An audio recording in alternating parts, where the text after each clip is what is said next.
bati no ikindi muvane abasirikare banyu muri Kongo, muvane RDF muri Kongo. So the question is, RDF rega kwiri muri Kongo yajyanyeho n'iki? Kucyibwira ko yabiri muri Kongo yagiye kugira gute? Niba uzi icyayijyanye rero, niba uri shwa kwiriyo muri icyo kibazo, haba hariho uburyo bwo kugira ngo bikemure. Bagatangira u Rwanda murebe neza, musigaye mwumvikana nabi. Kumvikana nabi? Wowe ufite ikibazo uranyumva nabi, jewe bintera ubwoba?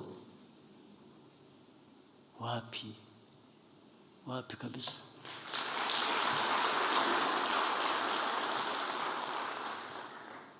Hari nabo nibutsa, nibyo navugiraga hariya kuri stade. Ubwo bakambwira ngo vugana n'aba bantu barwanira, ukavuga ngo urebe ngo bashyire intwaro hasi, ngo tubashyire ahantu, hanyuma ibyo tuzakora tuzabitekereza. Ariko ibyo simbizi, wenda bazabyemera. Ubundi uko mugenza abantu banyu nta nubwo mukwiriye kuba mubimbaza. Ariko iyo ufashe abantu nabi ukabambura uburenganzira bwabo, bifite ingaruka. Ndetse nkabongereraho, nariko jewe mubwira muzi aho naturutse.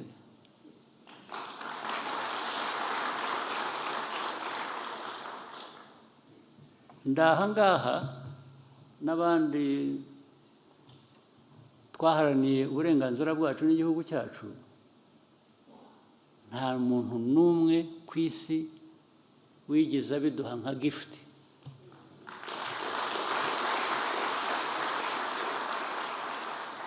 Nta muntu wigeze aduha iyo favor. Wenda abandi hari abadashoboye kurwanira ibyabo, batinya no gupfa, ariko twebwe tudatinya gupfa, uzatwizanaho uzatugwaho rwose.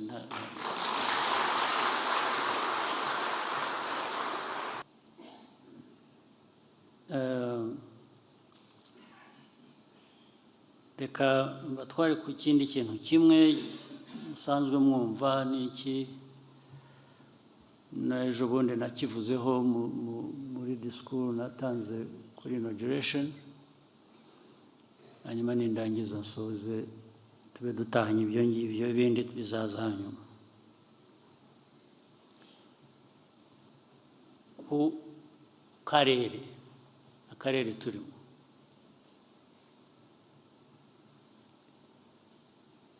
izi ntambara ziri mu karere, mu Eastern Congo, ibindi biri aho bijya bigira bityo bisukuma, biri no mu ahandi dufitanye imbibi. Amateka yabyo ubundi murayazi, ariko iteka ahora avugwa ukundi, bihora biza bityo. Abantu bakaza bavuga ngo barashaka ibisubizo, barangiza bakaba nabo ahubwo bagatera ibindi bibazo, kubera ko barashaka no gukemura ikibazo uburyo babishaka bibabereye. Ntabwo bashaka gukemura ikibazo ku buryo bakirandura mu mizi ngo bakemure, bahe ubutabera abari muri icyo kibazo, cyangwa se babaze utera ibyo bibazo ngo abisubize. Icyo mvuga ni iki: imyaka ibaye ingahe hari izi nterahamwe FDLR, utazizi ninde hano, cyangwa zitahekuye ninde hano? Ninde zitahekuye uri hano muri inteko cyangwa muri ko twicaye hano? Ariko icyo kibazo kimaze imyaka 30. kuba kimaze imyaka 30 bivuze iki rero? Bivuze ko abantu batubeshya, baratubeshya ngo barashaka gukemura ikibazo,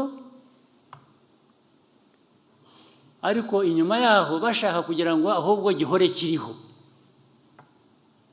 kibafashe gukemura cyangwa se kugera ku zindi nyungu zabo bashyira imbere. Ariko twe uko tubabwira gushyira inyungu zawe imbere,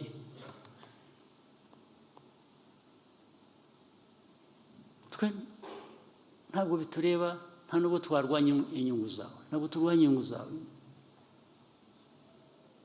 ariko inyungu zawe ntizishobora kuboneka aho inyungu z'abandi cyangwa uburenganzira bw'abandi bitubahirizwa.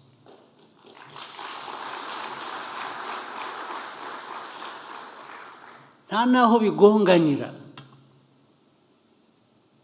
ntabwo bigongana kugira ngo ukore ikintu kizima kandi wubahirize ubone n'inyungu zawe washakaga. Bigonganira hehe?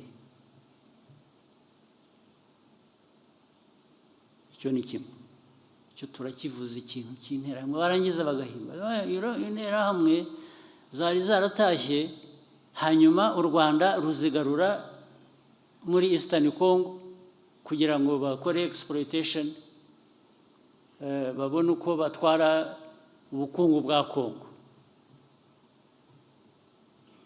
Ariko ubukungu bwa Congo nge ntwara, wowe kuki utabukoresha we nyirabwo?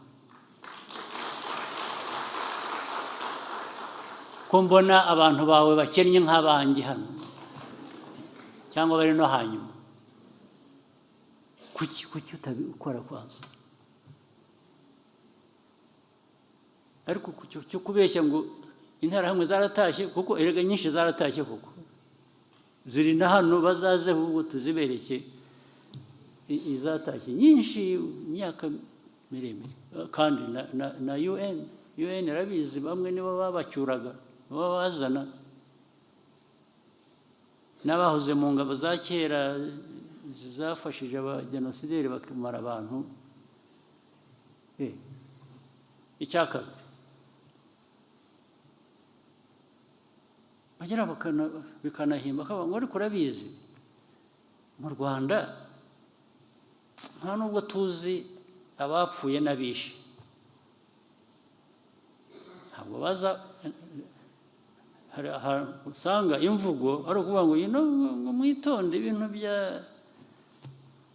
genocide, ababikorewe hari n'abandi bapfuye.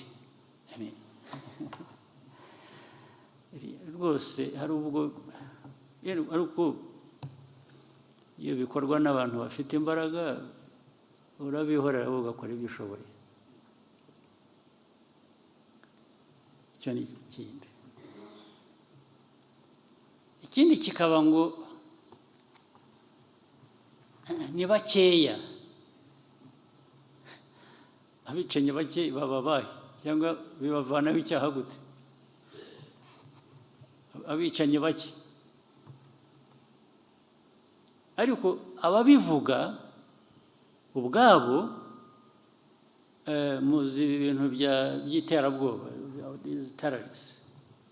terrorists kujya guterera ahantu hejuru, se bagomba kuba bangahe? Isi irwana n'abantu 5 bageze batya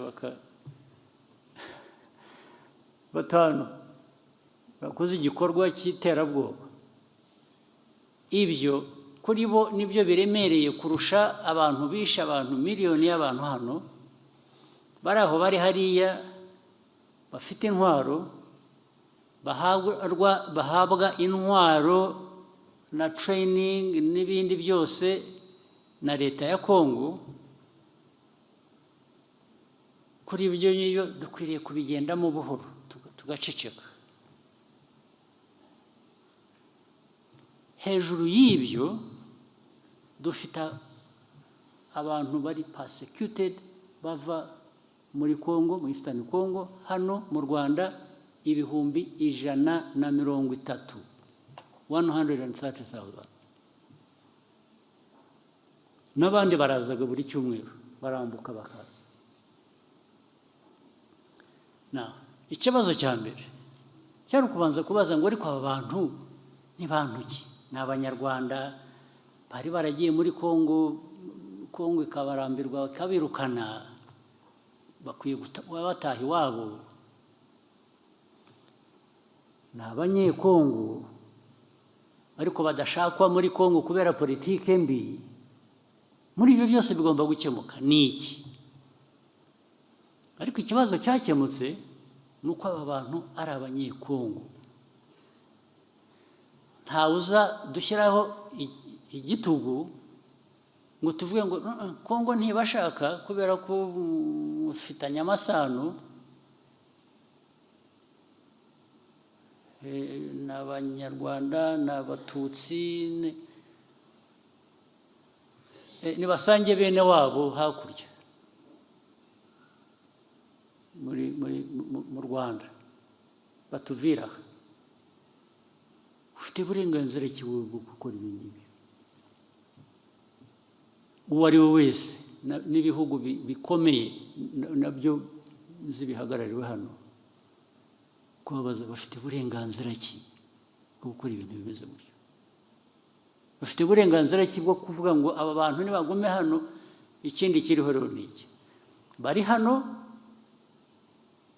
130,000, n'amahanga arazi ngo aba bantu ni Abanyekongo. Icyo basigaye bakora urakizi?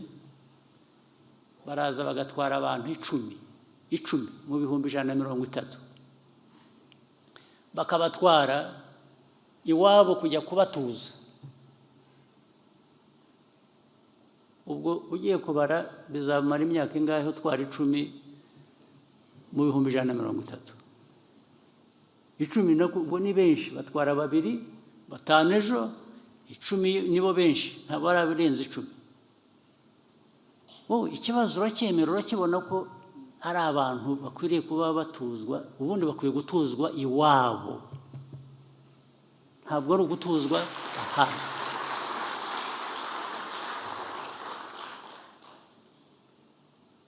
Warangiza ugahindukira ikibazo ukakigira icy'u Rwanda, ukakigira icyanjye, ukakimbaza.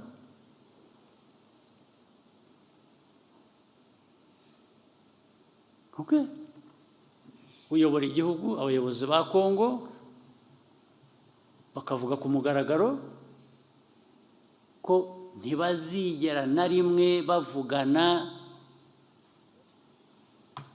n'abo ngabo bafite icyo kibazo muri Kongo, bavanwamo, bicwa, bafungwa, bagira bate. Abayobozi b'igihugu akaba ari ko bavuga, kandi bakumva ko bafitiye uburenganzira, ndetse rimwe na rimwe abantu ukabona barasa nk'aho babiteze amatwi. Ndetse haba hariho uburyo bwo kugira ngo bijyemo, bagatangira u Rwanda murebe neza, musigaye mwumvikana nabi. Kumvikana nabi? Wowe ufite ikibazo uranyumva nabi, yewe bintera ubwoba? Wapi kabisa.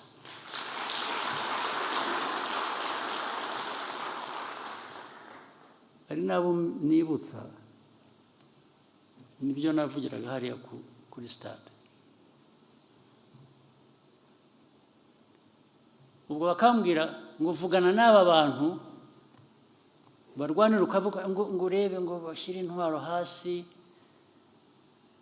ngo tubashyire ahantu, hanyuma ibyo tuzakora tuzabitekereza. Ariko ibyo simbizi, wenda bazabyemera. Ubundi uko mugenza abantu banyu nta nubwo mukwiriye kuba mubimbaza. Ariko iyo ufashe abantu nabi ukabambura uburenganzira bwabo, bifite ingaruka. Ndetse nkabongereraho, nariko jyewe mubwira muzi aho naturutse.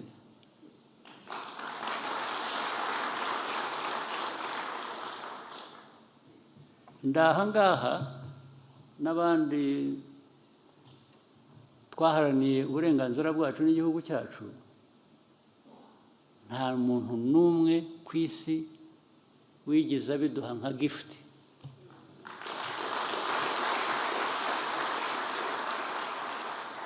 Nta muntu wigeze aduha iyo favor. Wenda abandi hari abadashoboye kurwanira ibyabo batinya no gupfa, ariko twebwe tudatinya gupfa, uzatwizanaho uzatugwaho rwose.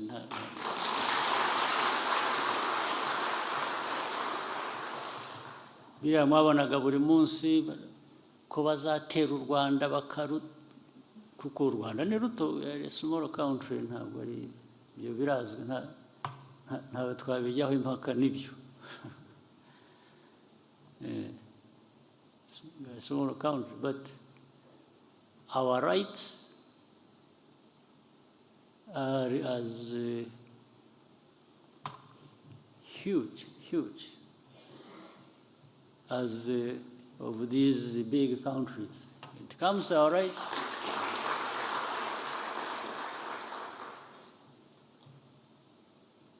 So,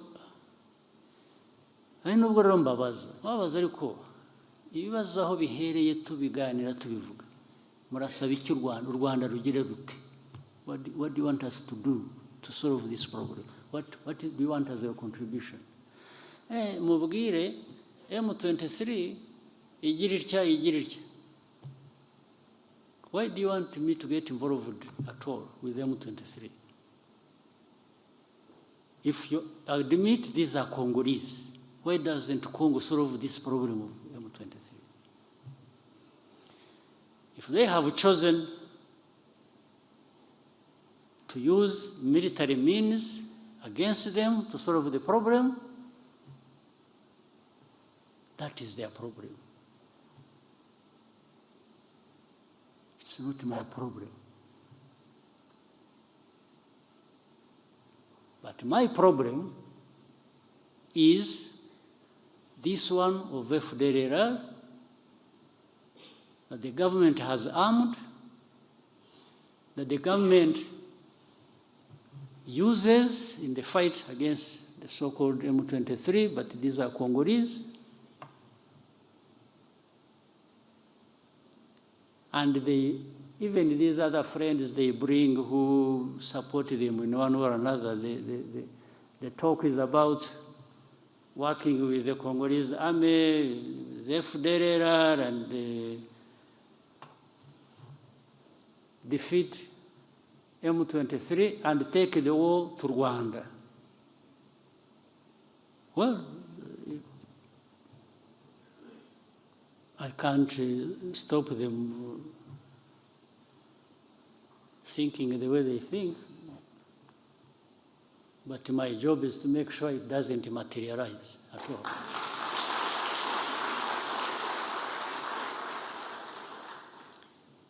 But you know, ikindi muvane abasirikare banyu muri Congo, muvane RDF muri Congo.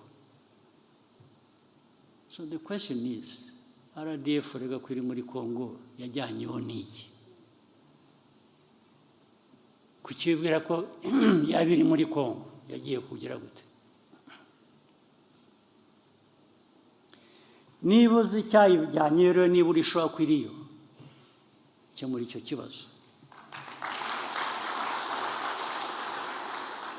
muri icyo kibazo, hanyuma noneho ubaza u Rwanda utari ko abasirikare b'u Rwanda mwohereza muri Congo nijoro ku manywa bakaba bavuyeyo cyangwa bagumayo, kuki bagiye ko ikibazo twakirangije? Ikindi bakwiye guhagarika ni ugufata ikibazo cy'abanyekongo bakakigira icyacu, hanyuma warangiza ukavuga ngo wowe ugira icyo ukora hano, ibi bindi by'abanyekongo ni ibyacu biratureba. Okay, that's good.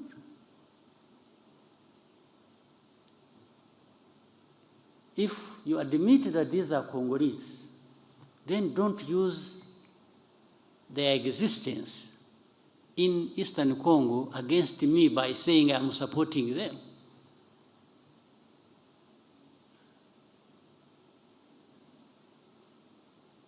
Then I take you to even the origin of the conflict. How did this conflict start? It was not started by Rwanda at all. You are accused of having to get involved on the other side of the people you don't want in Congo, or you are accused of whatever. Yes, let's go back to the beginning. How did this conflict start? Who started it? And how does the Rwanda come in? So I'm just telling you, deputies and others who are listening, to understand that, yes, there is that problem. It weighs heavily on us because for us it is a serious matter, security, long-term issue we have to address. We want good neighborliness, but what the problem is, how do we achieve this good neighborliness? It doesn't come at my expense and not the other person's expense as well. It is a give and take issue. We work together, we address your problem, but also address my problem. The rest is just going to be going back and forth, and maybe, but I have tried to cut a long story short because so many things have been discussed, agreed, documents signed, but the next day, the one who signed what they even proposed comes and says, no, I have changed my mind, I want the other thing. And then there are people who listen to all that and they think, yeah, but I assure you,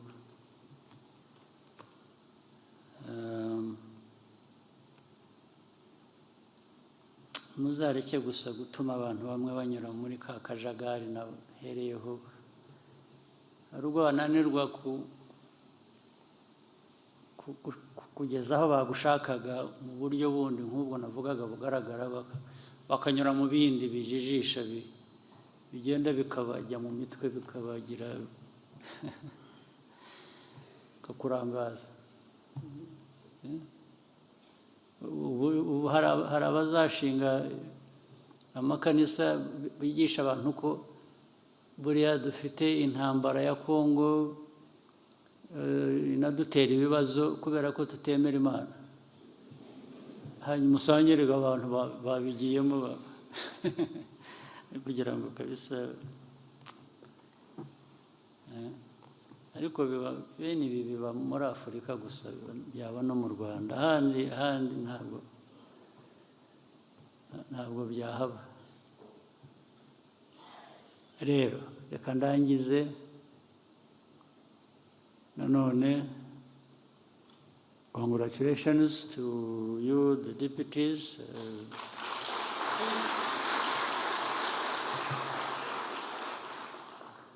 And we look forward to working with you.